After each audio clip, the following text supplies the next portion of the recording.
नमस्कार बच्चों, कैसे हैं आप सब। आशा करते हैं अच्छे होंगे। कक्षा 10वीं के जो विद्यार्थी हैं, आपका वार्षिक परीक्षा का परिणाम आ गया है, चाहे वो एमपी बोर्ड के स्टूडेंट हों, चाहे वो सीबीएसई या अन्य बोर्ड के हों। और बच्चों, अब एक बहुत ही महत्वपूर्ण स्थिति आपके सामने बनने वाली है, जिसमें आपको चुनना होगा अपना विषय कक्षा 11 के लिए। तो बहुत से बच्चे असमंजस में हैं, परेशान हैं, कंफ्यूज हैं। तो यहां पर आज हम इस वीडियो में बात करने वाले हैं कि 10th के बाद जो आप अपना विषय चुन रहे हैं वो किस प्रकार चुनें, ताकि आपको अपने जीवन में सफलता प्राप्त हो या आप अपने लक्ष्य तक पहुंच पाएं। तो बच्चों, यहां पर एक बात विशेष आपको ध्यान रखना है कि पिछले वर्षों में ऐसा होता था कि हम जो 11th में सब्जेक्ट चुन लेते थे, 12th में यदि लगता था तो हम उसे चेंज भी कर पाते थे। लेकिन अब ऐसा नहीं होता है बच्चों। जो सब्जेक्ट आपने 11th में ले लिया है, उसी सब्जेक्ट से आपको 12th की परीक्षा भी देनी ही पड़ेगी। तो इसलिए अब यह बात और महत्वपूर्ण हो जाती है कि हमें अब बहुत ही सावधानी पूर्वक अपने विषय का चयन करना है, ताकि बाद में ऐसी कोई परिस्थिति ना बने कि हमको अपने सब्जेक्ट को बदलना हो। अब सब्जेक्ट चुने कैसे, चुने कौन सा विषय हम लेकर पढ़ें, ताकि हमें आगे चलकर अच्छा हमारा कैरियर हो जाए। तो बच्चों देखो, सभी सब्जेक्ट अच्छे हैं, सभी सब्जेक्ट बराबर हैं। ऐसा नहीं है कि कोई विषय आपको जीवन में सफलता की गारंटी देता है। यहां पर अब आपको ध्यान यह रखना होगा कि आपके जीवन का गोल क्या है, आपने क्या लक्ष्य निर्धारित किया है, और आपने जो लक्ष्य निर्धारित किया है उस लक्ष्य की पूर्ति में कौन सा विषय सहायक होगा, उस विषय को आपको चुनना है। यहां पर हम अक्सर क्या करते हैं, हमारे साथियों ने जो विषय ले लिया है तो हम एक भाग दौड़ में ही उनकी तरफ डाइवर्ट हो जाते हैं और हम भी वो विषय ले लेते हैं। या हमारे माता पिता ने कोई सब्जेक्ट सजेस्ट कर दिया, हमने वो ले लिया। या हमारे आस पड़ोस में किसी ने कर दिया, वो ले लिया। किसी प्रेशर में आके ले लिया। तो इन चीजों से बचना बहुत जरूरी है।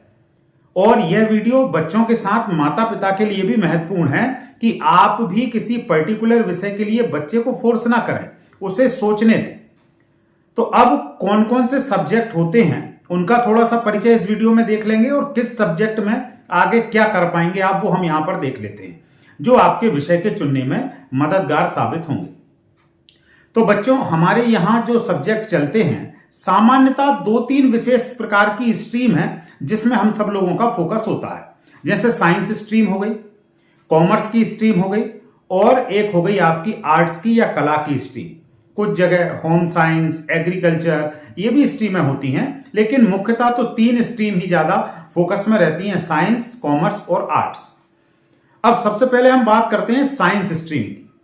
साइंस स्ट्रीम जब आप लेते हैं, यदि आप विज्ञान विषय को चुनते हैं 10वीं के बाद, तो इसके अंदर जो विषय आपको मिलते हैं उसमें पहला विषय होता है फिजिक्स या भौतिक शास्त्र, दूसरा विषय होता है उसमें केमिस्ट्री या रसायन शास्त्र, और तीसरा सब्जेक्ट उसमें होता है बायोलॉजी। जिन्होंने बायो साइड की साइंस ली है उनके लिए पीसीबी जो होगा वो बायोलॉजी, और जो मैथ वाले होते हैं उनके लिए पीसीएम, मतलब फिजिक्स, केमिस्ट्री और मैथमेटिक्स।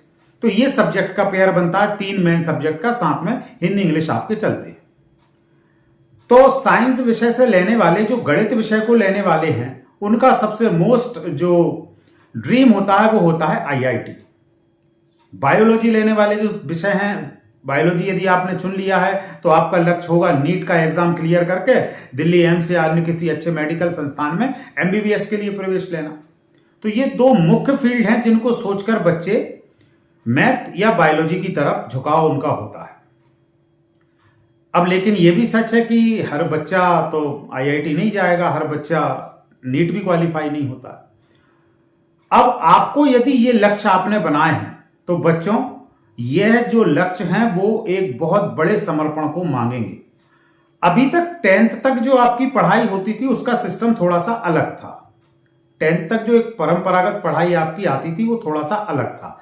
11th से जब आप सब्जेक्ट चुनने के बाद पढ़ाई करेंगे तो थोड़ा सा तरीका भिन्न हो जाता है। यहां पर अब आपको सबसे पहला काम विषय चुनते समय क्या करना है, अपनी क्षमताओं को जरूर परख लें। ये बात कोई दूसरा आपके विषय में जज नहीं कर सकता, लेकिन आपको खुद ये पता होता है कि मेरी क्षमताएं क्या हैं। आप सपना देखिए, हम मना नहीं कर रहे हैं, लेकिन उस सपने को पूरा करने के लिए कितना प्रयत्न कर पाओगे, कितनी आपकी शक्ति है, आपने किस हद तक सोच के रखा है कि भाई मेरा ये जो लक्ष्य है ये अटल है, मुझे कुछ भी करना पड़े मैं यहां तक पहुंचूंगा। तो आपका जो ड्रीम है, जो लक्ष्य है, जो सपना आपने देखा उसे पूरा करने के लिए निरंतर कड़ी मेहनत करनी है, अपनी कमजोरियों को पहचानिए और उनको अपनी ताकत में बदलना है। ये काम आपको ही करना है। तो किसी के भी दबाव में ना आए, किसी को भी देखकर सब्जेक्ट का चयन ना करें। कोई सब्जेक्ट जिसका ट्रेंड चल रहा है या परसेंटेज, अभी एक समाज में धारणा क्या चलती है कि बहुत ज्यादा हाई परसेंटेज आए हैं, 90% आ गए तो मैथ ले लीजिए, 70-80% है तो बायोलॉजी ले लीजिए, उससे कम है 60% है तो कॉमर्स ले लीजिए, और बहुत कम है तो आर्ट्स ले लीजिए। ये एक सिस्टम चलता है, इसे तोड़ना होगा। जहां आपकी रुचि है, जो आपका गोल है, उस सब्जेक्ट की तरफ आपको जाना है। तो किसी की देखा देखी बिल्कुल नहीं करना है। कोई भी सब्जेक्ट छोटा नहीं है, कोई भी सब्जेक्ट बड़ा नहीं है, कोई भी सब्जेक्ट सफलता की गारंटी नहीं देता। तो साइंस स्ट्रीम की बात हम कर रहे थे। साइंस स्ट्रीम में आपको मैथमेटिक्स और बायोलॉजी 2 ग्रुप मिलते हैं, पीसीएम पीसीबी। इनमें 3-3 मुख्य विषय हो जाते हैं। इसके बाद हम देखते हैं आपका जो ग्रुप है कॉमर्स। तो कॉमर्स का जो ग्रुप है, कॉमर्स लेने के बाद आपको जो व्यवसाय से संबंधित चीजें हैं उनका अध्ययन करना है। और तीसरा ग्रुप होता है आर्ट्स का या कला समूह। इसमें भी बहुत सारे अलग अलग सब्जेक्ट हो जाते हैं। अब यहां पर जनरली ज्यादातर जो लोग आईएएस की तैयारी करना है, सिविल सर्विसेज में जाना है या अन्य किसी नौकरी के अंदर वो अभी से ट्राई करना चाहते हैं, वो सब आर्ट्स की तरफ डाइवर्ट हो जाते हैं, वो सब आर्ट्स ले लेते हैं। तो बच्चों, आपका सपना क्या है, उस सपने को समझ लें और उसको पूरा करने के लिए कौन सा विषय होगा। यदि आपने एक इंजीनियर बनने का सपना देखा है, एक आईआईटी करने का सपना देखा है, आप मैथ को चुन लें। यदि आपने डॉक्टर बनने का सपना देखा है, नीट आप वहां पर एग्जाम देना है, तो आप बायोलॉजी को चुन लें। यदि आप किसी कंपनी में सीए बनना चाहते हैं, चार्टर्ड अकाउंटेंट बनना चाहते हैं, बिजनेस मैनेजर बनना चाहते हैं, कंपनी सेक्रेटरी बनना चाहते हैं, तो आप कॉमर्स को चुन लें। और सिविल सर्विसेज में या अन्य किसी जगह जाना चाहते हैं तो आप जाकर आर्ट्स को चुन लें। तो ये आपके ऊपर डिपेंड करेगा कि आपको कौन सा विषय चुनना है। मैथ लेने के बाद जरूरी नहीं है कि केवल इंजीनियर ही बना जाए, बहुत सारे रास्ते होते हैं। आईआईटी आप कर लें, इंजीनियर बने, अच्छी बात है। नहीं तो आप दूसरी चीजों में जा सकते हैं, रिसर्च की फील्ड में जा सकते हैं, साइंटिस्ट बन सकते हैं। पीसीएम वाले या पीसीबी वाले, दोनों के लिए हम बात कर रहे हैं। आप साइंस के टीचर भी बन सकते हैं। यदि आपकी टीचिंग में रुचि है तो आप बीएड करने के बाद साइंस के टीचर बन सकते हैं। ये सब बहुत सारे स्कोप हैं। यदि आपका नीट में नहीं होता है, एमबीबीएस में नहीं होता है, तो बीएचएमएस है, बीएएमएस है। उसके बाद पैथोलॉजी के कोर्सेज हैं। उसके बाद आपके अन्य कई सारे एक्सरे टेक्नीशियन है, डाइटिशियन है, न्यूट्रिशियन है, कई सारे कोर्सेज होते हैं जहां पर आप कार्य कर सकते हैं। तो ये आपको देखना है कि आपको किस फील्ड में जाना है। इसी प्रकार से कॉमर्स में भी कई सारे फील्ड खुले होते हैं। यदि आपको बिजनेस लाइन में जाना है, खुद का कोई बिजनेस पर्पस आप लेकर चल रहे हैं, तो आप उस तरफ सोच सकते हैं, कॉमर्स की तरफ। और यदि आप सिविल सर्विसेज के लिए सोच रहे हैं तो आप कला समूह को चुन लें। ऐसा नहीं है कि जिनके नंबर कम आते हैं वही आर्ट्स लेते हैं।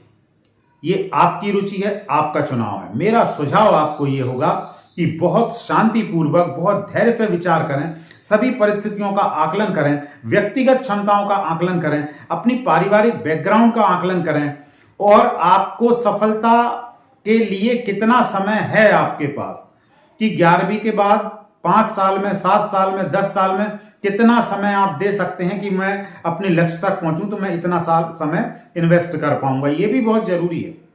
अपनी पारिवारिक पृष्ठभूमि देख लें, आर्थिक स्थिति को देख लें। ये सब देखने के बाद आप अपना सब्जेक्ट चुनें और अपने गोल को साधने के लिए जो विषय आपने चुना है उसमें अपना 100% देने की कोशिश करें। तो ये मेरे कुछ सुझाव थे जो आपको विषय चुनने में सहायक होंगे। और यदि आपको कोई कंफ्यूजन है अभी भी विषय को चुनने के लिए, कोई यदि आपके ऊपर दबाव है या आप डिसाइड नहीं कर पा रहे हैं कि सब्जेक्ट कौन से चुने, तो आप कमेंट बॉक्स में कमेंट कीजिए। मैं आपका सहयोग करूंगा, आपको हेल्प करूंगा कि आप कौन सा विषय चुने। लेकिन जो भी विषय चुने वो सफलता तक हमें पहुंचाए, ये हमारा प्रयास होना चाहिए। तो बहुत बहुत धन्यवाद बच्चों। आशा करता हूं कि आपके लिए ये वीडियो मददगार होगा। इसे अपने दोस्तों के साथ शेयर कीजिए, चैनल को सब्सक्राइब कीजिए। धन्यवाद बच्चों।